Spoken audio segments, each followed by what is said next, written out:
Ellie's ashes had been scattered at sea and his father's body had never been found, so he didn't consider that he had anything holding him to his cloistered island town. Clive was 35 now. It was early April, and the clouds were clearing away after a morning rain. The air was so clean it almost burned his lungs. Clive had served 7 out of his 10-year sentence in McNeil Island Penitentiary, and he was wearing his old court clothes, a dark blue suit his mother had bought him on one of his few visits home as an adult, now far too tight in his shoulders and upper arms. Feeling the sun cut through the trees, he set his cardboard box on the ground, slipped off the coat, folded it neatly, and placed it on top of the box. He had called ahead to order a cab. There were only a few people getting off the prison boat, mostly staff members carrying lunch boxes and rain gear. There was one other inmate, a skinny white kid with red hair, who walked down the dock to meet an old man waiting beside a sputtering Ford LTD. The convict approached, the man opened the passenger side door, and a woman in a blue house dress got out and threw her arms around the boy before he could put down his gear. She cried and snuffled into his neck, while the old man rubbed the back of his shoulders. Clive shifted from one foot to another, waiting for his ride. A yellow minivan finally rolled up.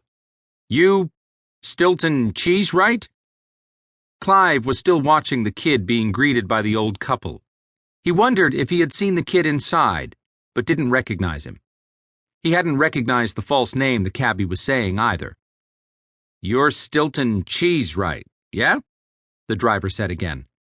He reached behind and opened the back door of the van. "Absolutely." Clive didn't know why he'd given the cab company a false name. It was simply the first name that popped into his head and had nothing to do at all with the plan. He set his box of personal effects in the back seat, slammed the door, and walked around to sit in the front passenger seat.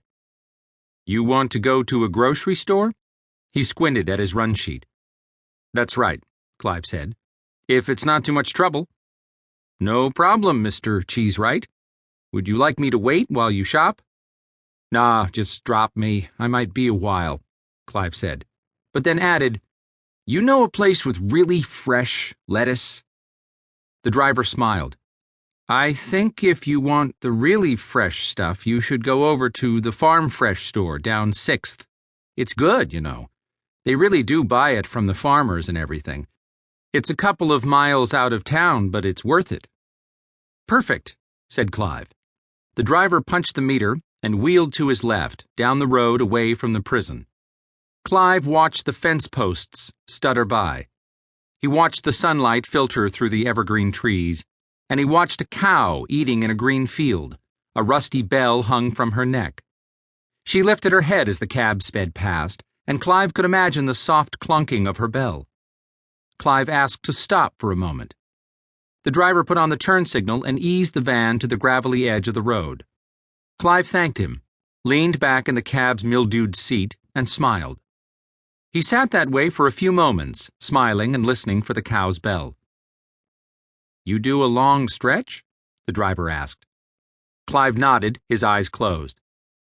"Yes," he said. "It's time to go home, I guess." "You want me to get going?"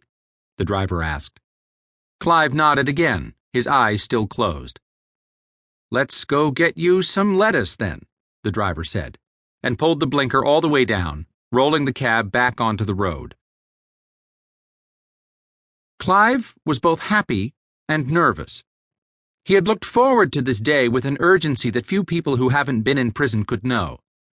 But just as it was happening, he felt a kind of raw anxiety.